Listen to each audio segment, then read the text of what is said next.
And Rocco, let's start with you. You got the first. Okay, thank you. I appreciate that. So I'm from GRU, and I wanted to ask all of you there, like, how's it feel to have the fans take a peek into your lives for the show? I think it feels great because I know how funny and interesting and dramatic our life can be, and people have brought it up. And when I went on their podcast with Jennifer, they just brought out things in me that I would never do in front of other people. And I said, you know what? There could be something here. Why not just actually do this in a sophisticated way and have it put on film forever to enjoy? Eric, your question. Yes, so obviously we're talking about reality TV, but I have to say the fan in me has to ask this. I would love to hear from all of you. Which Sylvester Stallone character would make the best reality TV star? Oscar. Oscar's great. Oscar would be a great one. Oh, Yeah. man. Probably Rambo. 'Cause Definitely he's so not funny. Copland, not No, Rambo, not because he Rambo. doesn't talk. All the films Rambo that doesn't failed would be the good ones. Rhinestone. Like Rhinestone, because they're goofy characters. Yeah, They're out Rhinestone there. would be the best. Oh, I know. Rambo would be like no dialogue. What do you think? The character you played in Guardians of the Galaxy. Stakar? Yeah, that'd be cool. All the shark. Oh, you're talking about the Hand? shark. Yeah, the shark. Yeah. Well, that's Suicide Squad. Oh, Suicide Squad. Yeah, the shark. Shark would The be a shark. great one. Yeah. The shark. He would definitely steal. That's our answer. Yeah, just eat all the guests. Kelly, your question. The shark. I'm Kelly Kearney with Story Constellation Magazine, and my question is for Sylvester, Mr. Stallone, or Sly? What would you like me to call you? Sly would be great. Oh, well, I feel very honored. Sly, you mentioned one of the reasons the reality show life was so appealing was because it forced you and the kids and the family to all be in the house together. Right. After so many years of being on the road, filming, and back and forth, Right. you missed a lot of maybe those pivotal moments of your daughters growing up. I was wondering, does this feel a little bit like now that you're being kind of forced to stay in the house together, that you're reintroduced to your daughters as young women now, and so a kind of a new relationship you're forming with them? No, you hit it right on the head. It is a new relationship because quite often you become consumed on what you're doing, especially if you're on location, you're doing a film, you're just thinking about your character or just thinking about nothing in general except yourself. And that becomes quite tedious, but unfortunately, that's one of the requisites of of being on the road and playing a character. And then when I get home, I go, you're right, I've missed so many moments that perhaps in the latter part of my life, I can make up for a lot of that and really get into their lives. I know what my life is like. I want to get into their lives and explore and experiment and find some humor in it. You know, there's a lot of drama for sure, but there's a lot of humor, and everyone's kind of like falling into line. We're all just complimenting each other. In a way, a humorous way, dramatic way. We're all feeding off of each other the way we normally do. So the audience is going to see a real representation of how this family integrates their humor and their drama. Well, thank you so much. I found the first few episodes fantastic. Oh, Thank you so much. thank I know. you. Thanks. Jamie, your question. Hi, Jamie Ruby, Sci-Fivision. Thanks for talking to us. So this question's for Sly. In the episode, there is a prank played on you. But other than that, what has been kind of the best prank, either you've played on your family or they've played on you throughout your life? Well, a lot of them don't have the nerve to mess around with me because they know they get. Oh, I played a prank on you the other day. What'd you do? I threw you out in a Yeah, rainstorm. you threw me out in the rainstorm, and I threw you out, and you're I threw you out. freezing. Yeah. I would say there's some incredible pranks coming in the later episodes, but I think the one they pulled on me was the cruelest one of all. So I have to say, I don't know how I could top that one, except like, hey, come visit me. I'm in a funeral home, and I pop up or something like, Oh, that's fooled you. I don't know. I mean, how do you top that? Oh, God. I mean, my God.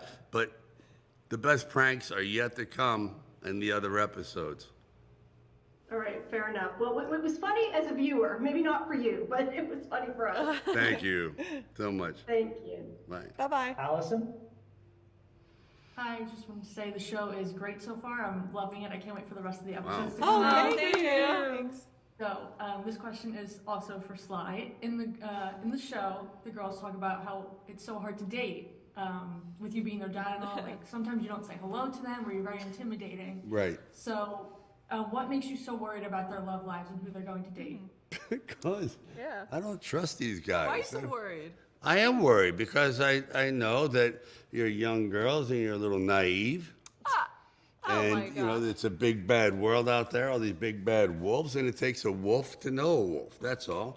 So I like, you know, I'm coming to your rescue whether they like it or not. As a matter of fact, they still go on dates, and at 1 o'clock in the morning, I'm going, why aren't you home? What's going on? I say, excuse He me, I'm still tracks 24 them. years old. But I'll send a car for you. That kind of a thing. I just worry about them. I always have. I always have. It's just my nature. It's my inner Rambo kicking in. Oh my God. Frank, your question. Thank you to everyone for taking the time today. Much appreciated. Thank you.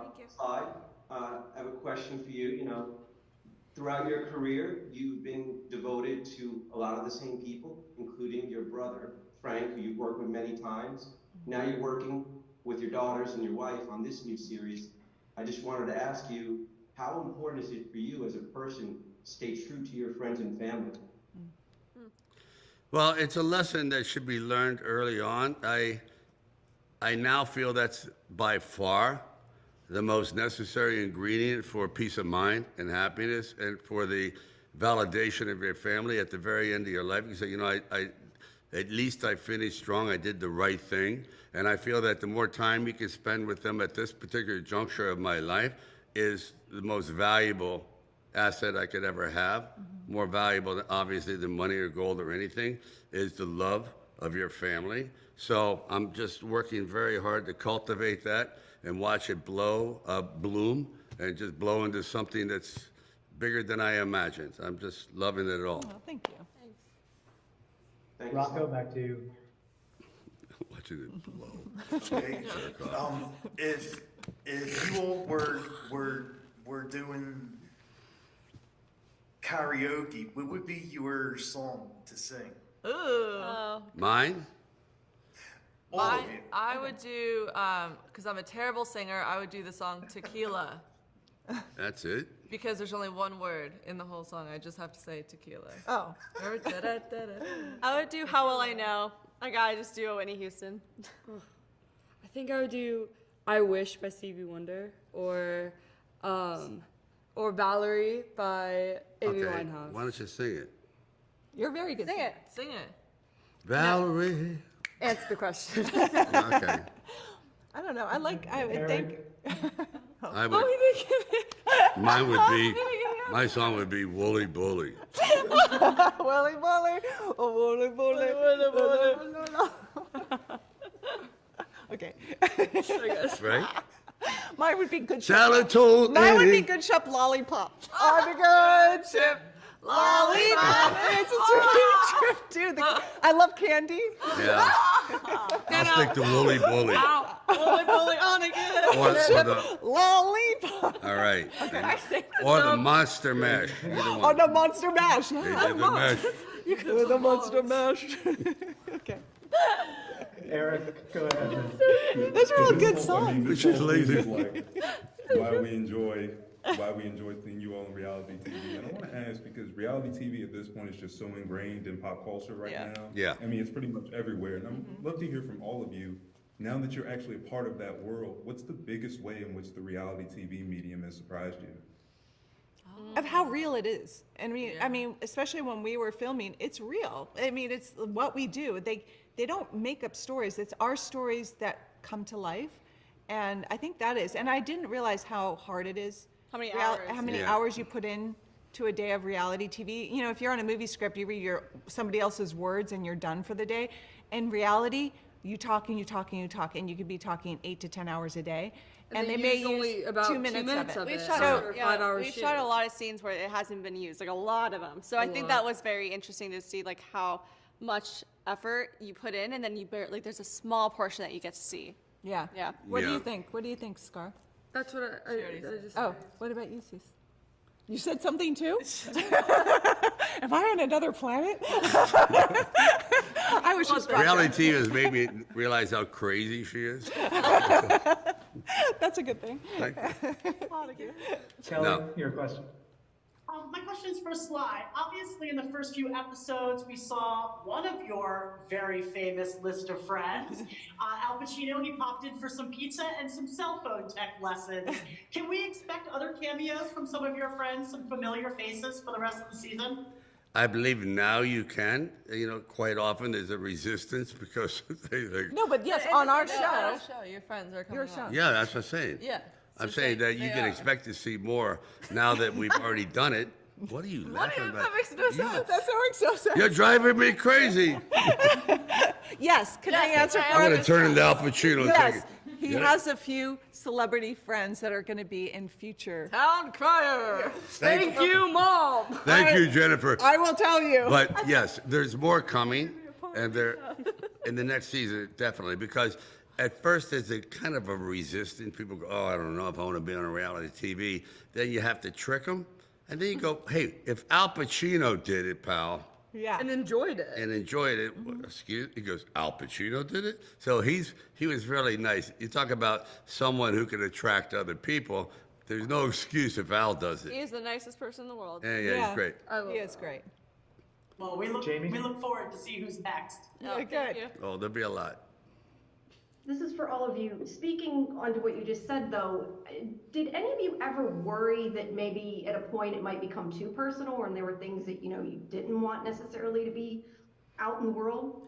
I feel like a lot of information and like how we told our feelings and stuff like that. I feel like it was kind of outside my comfort zone at first, but then at the same time, you have to think that you're talking to a bunch of people that can also relate to you as well, so you're not alone. So at first it was scary, but then you get used to it and Also, realize that it's normal problems. We also have a habit of oversharing with everyone in our life, whether that's a stranger, a barista, our best Oh my friend. God. We really are just people that love to talk, if you can't tell. So we were like, why not throw a camera in front of it and tell more strangers our problems?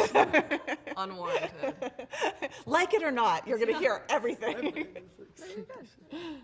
Allison? So I'm just wondering what you guys would consider the best part and the worst part of filming a reality show. The best part was being all together. For me, the worst part was how long it is. I mean, it's took a months and while. months and hours a day. Like that, Yeah. the long days. That was really hard for me. Quite often they will add onto a scene that's already been done, and you think it's been shipped off and edited. You go, no, since you did something earlier on, it triggered this and it reacted to that, and we can add it to this. So they create these storylines. It's unbelievable. It's like you see on Manhunter or something where the strings are going to all these different points, whereas in a regular movie you follow a nice, simple, linear line to the end of the story. This one, it's all over the place. It's like a and spider web. It's like a spider web. It's amazing. So that's a little exasperating. And the confessionals are a nightmare. What do you guys think? I think, again, agreeing with you, the best part is definitely doing it with the people that I love the most. The worst part, I think, is yet to come. I think we're doing it in a very digital, social age. Yeah. And of course, being public comes with a lot of backlash and negative comments, and that's something that we are not used to at all. So we're gonna have to That's grow some thick scary. skin. I'm like, I can't. Sophia's literally a plastic bag with her Oh skin. yeah. I think the best part is you're gonna see a lot of things that I would have never done without getting a little pushed into it. Yeah, like And- a dumble guy. No, that's not nice. Yeah, I think the hardest part was getting out of my comfort zone for sure, and then the worst part was just like how long it took. But It's long. It's very but hard work labor pays intensive. off. But I'm really happy with the end product. I mean, I think it's a very well shot, beautiful. Yeah. It's a good story. It's almost a docuseries more than a reality So show. you're saying you liked it? I liked it. Is that what you're trying to say? Well, I'm not changing out. I mean, Why you instigate her? She's gonna freak out. She's like, All right. Bye. Thank you, everybody. Thank you, everyone.